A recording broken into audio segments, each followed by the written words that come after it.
लगभग 33 करोड़ हेक्टेयर भूमि है, जिसमें से लगभग 12 करोड़ हेक्टेयर ऐसी भूमि है जो कि किसी न किसी रूप से कटाव का शिकार है। हम सभी जानते हैं कि बारिश में मिट्टी को नरम करने की क्षमता होती है और जब आसमान से काफ़ी तेज़ बारिश होती है तो इसी के साथ ही मिट्टी का कटाव भी बहुत तेज़ी से होता है। मैदानी इलाकों की तुलना में पहाड़ी क्षेत्रों में समस्या और भी ज़्यादा गंभीर है, क्योंकि जब बारिश होती है तो मिट्टी लुढ़क कर पानी के साथ नीचे आ जाती है और ये मिट्टी नदी और नालों में घुल जाती है, जिससे खेती को किसी तरह का लाभ नहीं होता। लेकिन अगर इसी पानी को हम संरक्षित कर लें, यानी जल संरक्षण की विधि सीख लें, तो निश्चित तौर पर इस समस्या का समाधान निकाला जा सकता है। नमस्कार, स्वागत है आपका कृषि विशेष में। आज के कृषि विशेष में हम बात करेंगे कि कैसे पहाड़ी क्षेत्रों में जल संरक्षण कर सकते हैं और किसानों के जीवन में बदलाव ला सकते हैं। तो चलिए शुरुआत करते हैं आज के कृषि विशेष की, जिसमें आज हम बात करेंगे मिट्टी, पानी और किसानी की।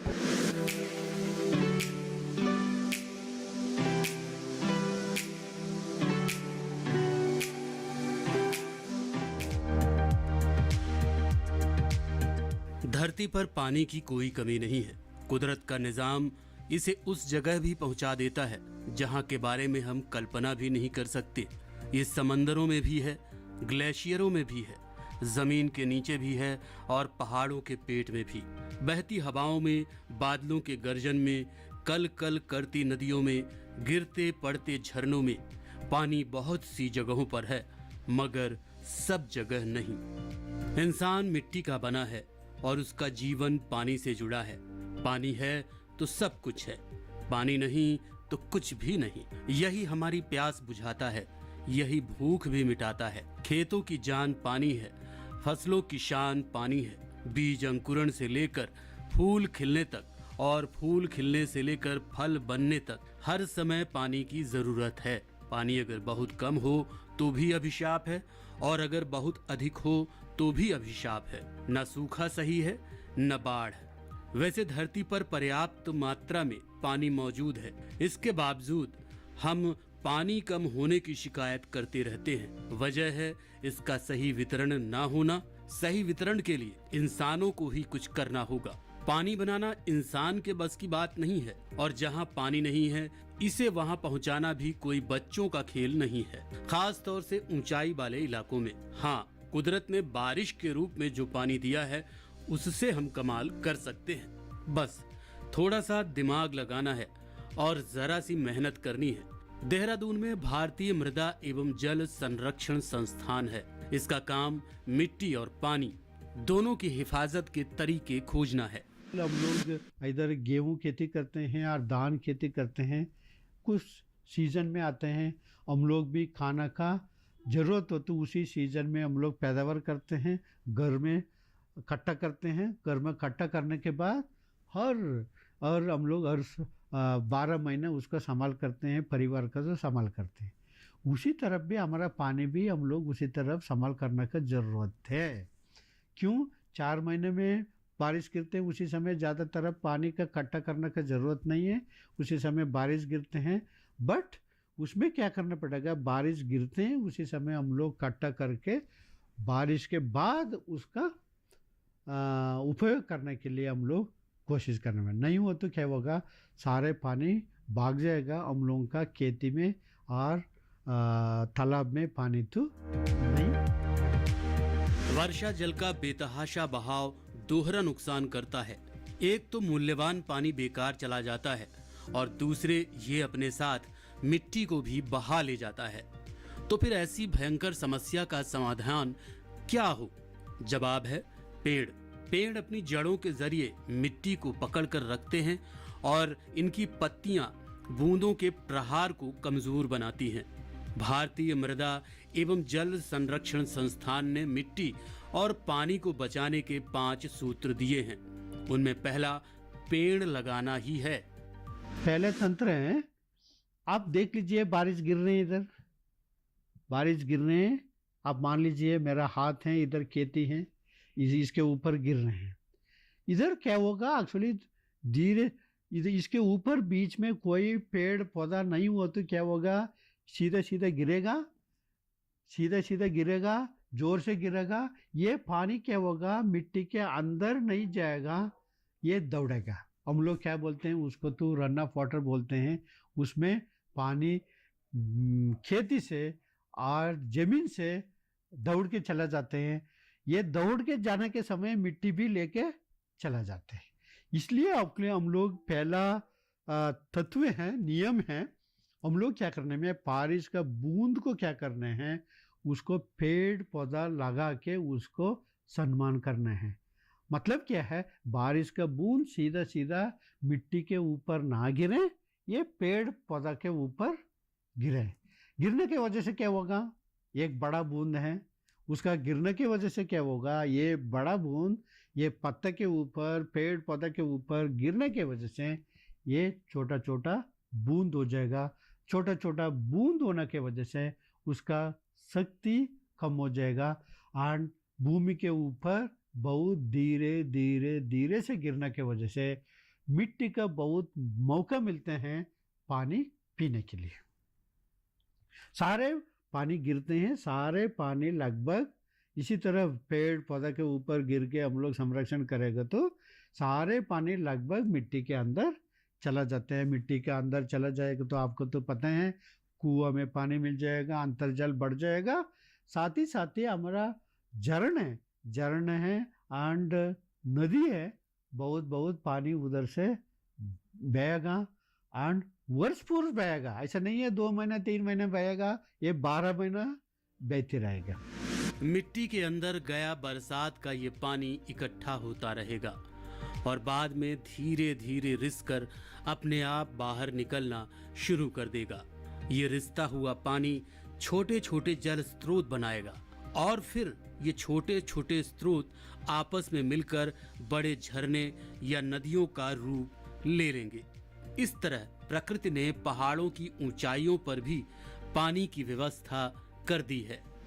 इसमें भूमि में जल संरक्षण के लिए खास तौर से वृक्ष प्रजातियां और घास प्रजातियों का उपयोग किया गया है। अगर हम वृक्ष प्रजातियों की बात करें तो ग्रीबिया ऑप्टिवा है, मोरस एल्वा है, मीलिया है, हमारे बहुत सारे ऐसे वृक्ष हैं और ख़ास तौर से बहुनिया रेटूसा और इस तरह के जो हमारी लोकल प्रजातियां हैं बहुत ही कारगर हुई हैं। क्यों कि ये शॉर्ट स्टेचर हैं और इनके बड़ी कैनोपी बनती है और इनकी जड़ों में भूमि को संरक्षित करने की क्षमता होती है। इसी तरह हमारे कई ग्रास प्रजातियां हैं।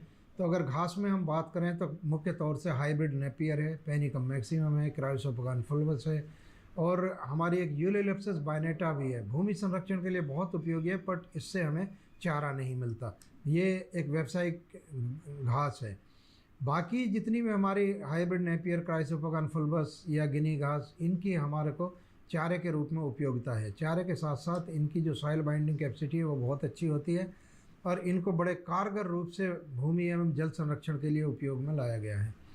अब हम बात करें हाइब्रिड नेपियर की। हमने अपने कई वाटरसेट प्रोग्राम्स में हाइब्रिड नेपियर लगाई है, किसानों को दी है।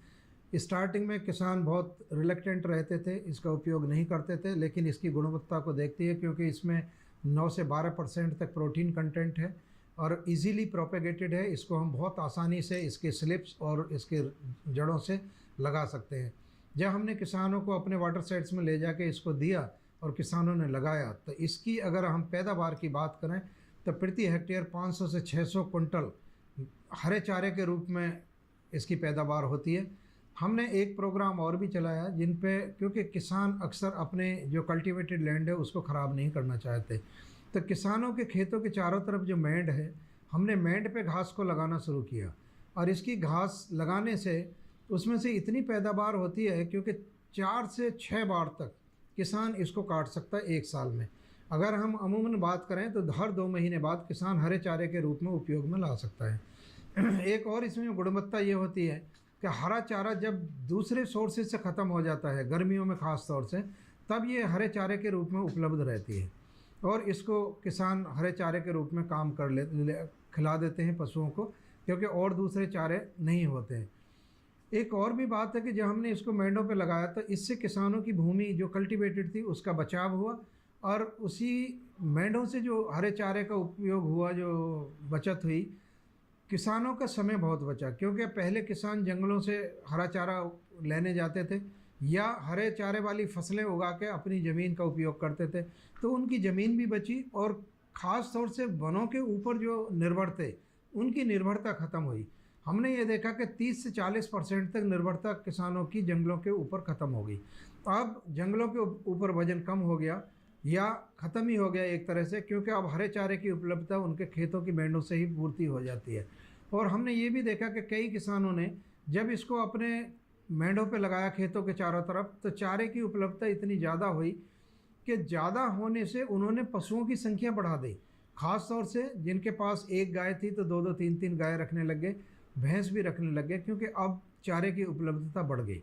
तो इस तरह से भूमि संरक्षण तथा चारे की उपलब्धता में हमारी जितनी हार्डी ग्रासेस, हार्डी का मतलब है बहुत कठोर हैं, अगर इनको ज़मीन बहुत अच्छी मिले तो बहुत अच्छी पैदावार आती है। अगर ज़मीन अच्छी नहीं भी होती है तो ये पत्थरों में भी हो जाती है, मेंढ पे भी हो जाती है। पथरीली ज़मीन जिसमें कि दूसरी कोई फसल नहीं उगती, उनमें भी ये उग जाती हैं। और इसका कम से कम 500 से लेकर 600 क्विंटल प्रति हेक्टेयर के हिसाब से उत्पादन हो जाता है, जो कि एक बहुत बड़ा उपयोग है। और किसानों की जो चारे की कमी थी ख़ास तौर से पर्वतीय क्षेत्रों में, उसकी पूर्ति में इन घासों की बड़ी उपयोगिता है। और साथ साथ हमारा भूमि संरक्षण का कार्यक्रम भी इससे पूर्ति होती है, क्योंकि भूमि का जितना कटाव है, अगर हम करें कि भारत के लेवल पे जाएं तो 329 मिलियन हेक्टेयर, इसमें से करीब 120.7 मिलियन हेक्टेयर ऐसी ज़मीन है कि जहाँ किसी न किसी रूप में इरोजन हो रहा है, भूमि का कटाव हो रहा है। इस कटाव को रोकने के लिए हमारे पास हाइब्रिड नेपियर, हमारे पास क्राइसोपोगन फुल्वस या गिनी घास, हमारे पास यूलेलेप्सिस बायनेटा जो कि चारे के उपयोग में नहीं काम आती है, इस तरह की घास तथा वृक्ष की प्रजातियाँ, हमारी अपनी जो स्वदेशी प्रजातियाँ हैं, भीमल है, मोरसलवा है या सहतूत है, ढेव है, कचनार है, इस तरह की बहुत सी प्रजातियां हैं जो कि भूमि संरक्षण में भी कारगर हैं और हरे चारे के लिए भी उपयोग में आती हैं। और ये बहुत ही फास्ट ग्रोइंग या तीव्रता से बढ़ने वाली प्रजातियां हैं, घास की भी और पेड़ों की भी। इस तरह से हम एक अपना सहयोग दे पाते हैं कि भूमि संरक्षण में, जल संरक्षण में तथा हमारे जितने वाटर साइड प्रोग्राम हैं उनमें चारे की पूर्ति करने में। तो इस तरह से हम अपना सहयोग दे पा रहे हैं ग्रामीण परिवेश में। इस तरह हम कह सकते हैं कि पेड़ वर्षा जल संरक्षण में बहुत महत्वपूर्ण भूमिका निभाते हैं। पंचतंत्र का दूसरा सूत्र मिट्टी की उपजाऊ शक्ति बढ़ाना है। पहाड़ों में ढलान होती है, इसी वजह से झरने और नदियों का पानी तेजी से नीचे आता है। इसी तरीके से जब बारिश होती है तो वो पानी भी बहकर नीचे आ जाता है और ऐसे में फसलों को पानी बहुत कम मिल पाता है और यही समस्या है पहाड़ी क्षेत्रों की। लेकिन ज़रा सोचिए, अगर इसी पानी को रोक लिया जाए, संरक्षित कर लिया जाए, तो ऐसे क्षेत्रों में इस समस्या का समाधान निकाला जा सकता है और फसलों को भरपूर पानी भी मिल सकता है। साथ ही साथ हमारे किसानों के जीवन में भी बदलाव आ सकता है। आइए जानते हैं कि कैसे हमारे किसान इस दिशा में कार्य कर सकते हैं और पानी का संरक्षण कर अपने जीवन में बदलाव ला सकते हैं। हमारे देश के कुल हिमालय क्षेत्र का 60% हिस्सा उत्तराखंड, हिमाचल प्रदेश, पंजाब, हरियाणा और जम्मू कश्मीर में फैला है। इन राज्यों में मौजूद हिमालयी क्षेत्र के करीब 12% भाग पर खेती हो पाती है और इसके भी 80% हिस्से पर बारिश के अलावा सिंचाई का कोई साधन नहीं है। हालांकि यहाँ बड़े आकार के तालाब और नहरें हैं, लेकिन जटिल भौगोलिक परिस्थिति की वजह से इस पानी का सिंचाई में इस्तेमाल नहीं हो पाता। दूसरी ओर यहाँ मौजूद छोटे छोटे जल स्रोत यहाँ के पूरे कृषि क्षेत्र को तर करने के लिए पर्याप्त हैं। बस इनका प्रबंधन करना है। पंचतंत्र के पहले 2 नियम मिट्टी कटान को रोकने और भूजल का स्तर बढ़ाने के लिए हैं। पहले 3 नियम जमीन की ऊपरी सतह पर पानी को रोक कर रखने के लिए बनाए गए हैं। तीसरा नियम खेत की मेड़ को ऊंचा करने की बात करता है। इससे बरसात का पानी खेत में ज्यादा समय तक टिका रहेगा। चौथा नियम तालाब बनवाने के लिए प्रोत्साहित करता है। इसके पानी से साल भर सिंचाई की जा सकती है और अधिक आमदनी के लिए मछलियां भी पाली जा सकती हैं। जबकि 5वें नियम में नदियों और नालों के सामने रुकावटें खड़ी करना शामिल है। इसके लिए चेक डैम बनाए जाते हैं और इसी तरह की दूसरी आकृतियां भी। राष्ट्रीय मृदा एवं जल संरक्षण संस्थान ने भी कुछ ऐसा ही किया है।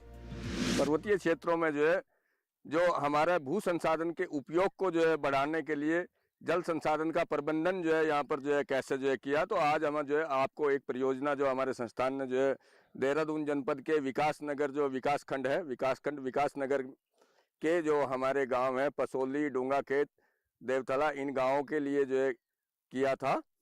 तो उसके विषय में जो है बताएंगे। यहाँ के जो जल स्रोत हैं उसमें मुख्य रूप से जो है जो हमारे 12मासी जो है स्रोत हैं, वो 12मासी स्रोत छोटे छोटे स्रोत मिलकर नालों में जो है एकत्र होते हैं। नालों से पानी जो है नदियों तक पहुँच जाता है और सामान्यतः जो हमारी खेती की ज़मीन है वो उनसे जो है ऊंचाई के ऊपर जो है ज़मीनें स्थित होती हैं और उन ज़मीनों को वो जो है अछूता छोड़ता हुआ पानी जो है हमारे किसानों की पहुँच के बाहर जो है पहुंच जाता है। तो ये हमारे संस्थान ने एक परियोजना जो है यहाँ पर जो है की थी कि उत्तर पश्चिम, परियोजना का नाम था उत्तर पश्चिम हिमालय के वर्षा आधारित क्षेत्रों में जल एवं मृदा प्रौद्योगिकों का प्रबंधन, land and water management technology का जो हमारा किसानों के बीच में प्रसार जो है करना, इस परियोजना का जो है मुख्य उद्देश्य था। और ये परियोजना हमारे भारत सरकार के ग्रामीण विकास मंत्रालय के एक डिपार्टमेंट ऑफ लैंड रिसोर्स है, एक विभाग है उसका, उसके अंदर एक यूनिट है TDET, technology development extension and training. उस यूनिट के द्वारा जो है ये परियोजना को जो है स्पॉन्सर किया गया था। और इस परियोजना की जो प्लानिंग हमने किया था वो एक जो हमारी टेक्निक है PRA, जिसको हम पार्टिसिपेटरी रूरल अप्राइजल के नाम से भी जानते हैं, सहभागी ग्रामीण समीक्षा, उसके द्वारा जो है किया गया था। तो उसमें जो है क्या होता है, लोगों की जो प्रॉब्लम है, स्थानीय कृषकों की जो प्रॉब्लम होती हैं उनको चिन्हित किया जाता है, उनका प्रायोरिटाइजेशन किया जाता है रैंकिंग के माध्यम से। और उसके बाद में जो लोकल लोग हैं उनके जो है एक्सपीरियंस को जो है साझा करते हुए उन समस्याओं के जो हमारी प्रायोरिटाइज्ड प्रॉब्लम्स हैं उनके जो है समाधान के विषय में उनसे जो है जानकारी ली जाती है। परियोजना के माध्यम से कैचमेंट एरिया का ट्रीटमेंट किया गया और ट्रीटमेंट रिचार्ज पिट बनाए गए। इसके बाद घास उगाई गई और चारा प्रजातियों के पौधे रोपे गए। परियोजना की शुरुआत अधिकारियों ने जरूर की थी, मगर 2011 में इसका प्रबंधन किसानों के हाथ में सौंप दिया गया। तब से लेकर अब तक किसान ही इसका संचालन कर रहे हैं और टूट फूट होने पर मरम्मत भी। परियोजना को 17 साल का समय हो गया है। इस दौरान कई गांवों की तस्वीर बदल गई है। परियोजना से पहले केवल खरीफ के दौरान मक्का ही उगा पाते थे। अब यहाँ के किसान तिलहनी फसल तोरिया भी बो रहे हैं और गेहूं भी।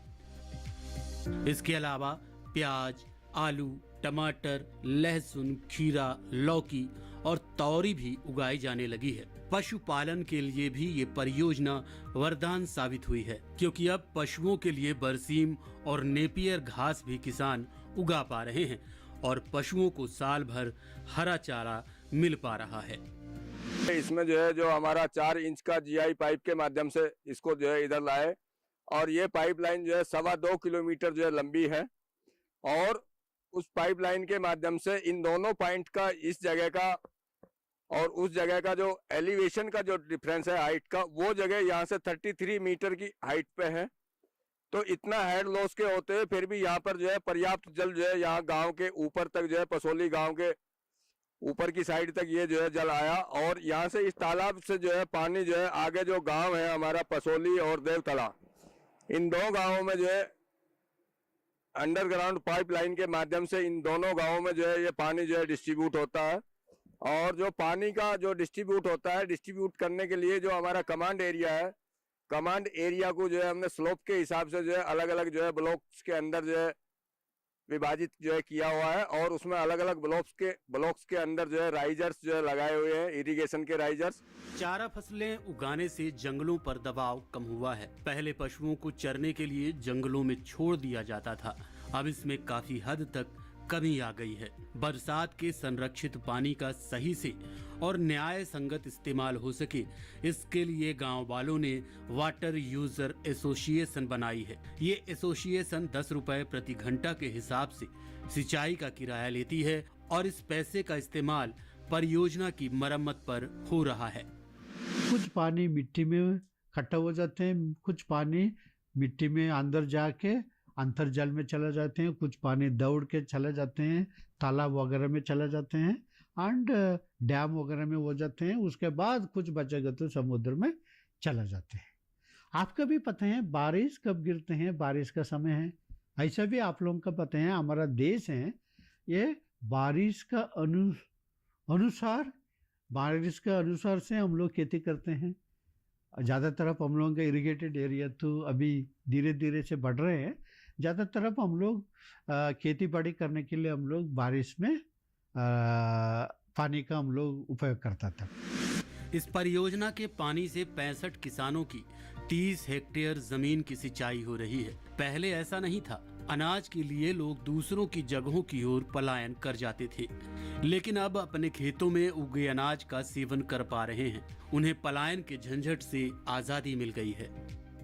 वैज्ञानिकों की ये सारी कवायद किसानों के लिए है। कई किसानों का मानना है कि संस्थान की कोशिशों के बाद यहाँ हालात बेहतर हुए हैं और खेती पहले की तुलना में कहीं ज्यादा मुनाफा दे रही है। ये जो पानी आने से किसानों के जीवन में कितने बदलाव आए हैं, उनके जीवन में जो बदलाव आए हैं उनसे जानते हैं कि कौन कौन से परिवर्तन आए और पानी आने से क्या क्या लाभ प्राप्त हुआ। सर हमें पानी आने से काफ़ी परिवर्तन आया है। अभी ये देखो मैंने इसमें मटर बोया है, 25-30 हज़ार का निकल गया इस टुकड़े में निकल गया जी। और जब पानी नहीं था तो कुछ नहीं। तब क्या करते थे? तब क्या करने को कुछ भी नहीं था। क्या बस खाली अदरक पे निर्भर थे। अदरक जैसे अदरक लगाते हैं ना हम लोग, साल में वो उसी के ऊपर थे। जी सर। तो पहले अदरक लगाने से कितना कमाते थे लगभग? कितना कमा लेते थे उतना बस अपना खर्चे के लिए कमा लेते थे, कितना कमाना था। तो अब तो आमदनी अब तो ठीक चल रही है सर। अब गाय भी रख ली हमने, इसमें दूध भी निकल ही रहा है और अपना बिजनेस भी चल ही रहा है। अब गेहूँ पहले खाने के लिए नहीं होता था पूरा, अब कुछ कुछ तो बेच भी देते हैं हम लोग। तो कितना बड़ा परिवर्तन आया इनके जीवन में कि जो पहले पानी की समस्या होने की वजह से इनकी आर्थिक स्थिति काफ़ी ख़राब थी। अब ये कहते हैं कि गाय भी भैंस भी पाल रखी है और उसको अच्छा वाला व्यापार भी हो रहा है। और ये हमारे साथ कुछ महिलाएं आई, इनसे पूछते हैं कि जो इनकी परिवार की होंगी कि कौन कौन सी फसल ले रहे हैं और कितने खुश हैं पानी मिलने से, बताइए। हम बहुत खुश हैं पानी तो पहले तो पानी नहीं था, नदी में जाना पड़ा था पानी के लिए। अब घर पे पानी पीने का भी है, खेती बाड़ी का भी है। कृषि विशेष के लिए हम लोग पहुंचे देहरादून जिले के इस विकास नगर विकास खंड में। पीछे जो आप देख रहे हैं इस गांव में, ये पीछे जो ट्यूबवेल है आप देखिए, कृत्रिम नहीं है, प्राकृतिक रूप से ये पानी आ रहा है। किस तरह से पानी यहाँ पहुंच रहा है कि पहाड़ों के पानी को जल संचय करके बिल्कुल पाइपलाइन के द्वारा इन गांव वालों को बिल्कुल फ्री में मुहैया कराया जाता है। तो हमारे साथ एक ग्रामीण है, इनसे पूछते हैं कि ये पानी जो मिल रहा है ये कब से पानी मिल रहा था, पानी नहीं मिलता था तो अब कैसे फसल होती थी। आपका नाम बताइए और अपने जगह का नाम बताइए और कैसे आप इसका लाभ प्राप्त कर रहे हैं। गांव पसोली है, जालम सिंह मेरा नाम है। और जो ये पानी जो दिया इन लोगों ने, यहाँ पीने की भी बहुत परेशानी हो रही थी। इससे हम ये है कि अनाज जो है उपार है, सब्जियां भी उपार है, हर चीज मतलब पानी से हर चीज होती है। और आज जो है मौज हो रही है हमें यहाँ पे इस पानी से। अगर पानी नहीं होता तो कुछ नहीं था। नहीं, जब पहले जब आपको पानी नहीं मिलता था, जब पानी के ये स्रोत नहीं थे, तब आप क्या उगाते थे और किन परिस्थितियों में काम करते थे? अरे क्या काम कर रहे हैं, 2 फसल बोते थे यहाँ। खाली बरसात की फसल हो जाती थी, मक्की की। गेहूं की फसल जो है नहीं मिलती थी। अगर बारिश दे दी तो तब मिल जाती है, अगर ना मिली तो तब ना सही। फिर मजदूरी करके पेट तो पालना ही पड़ा है, और क्या करें। अब तो भाई ठीक है, अब तो हर चीज जो है मिल रही इसी पानी और इनके बलबूते पे जो है हम भी चल ही रहे हैं। आपका कहना है कि सरकार के प्रयास से किस तरह से पानी का संचय करके आप तक पहुंचाया जा रहा है ना।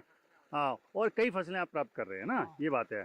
ये बदलाव क्या क्या आए हैं और ये बदलाव ऐसे हो रहा कि 3 फसल तो साल में हम काट रहे, मक्की की भी, गेहूं की भी, और तेल वाली फसल तूड़िया की भी, बाकी सब्जियां भी, और डंगरों के लिए घास भी, नेपियर घास होता है।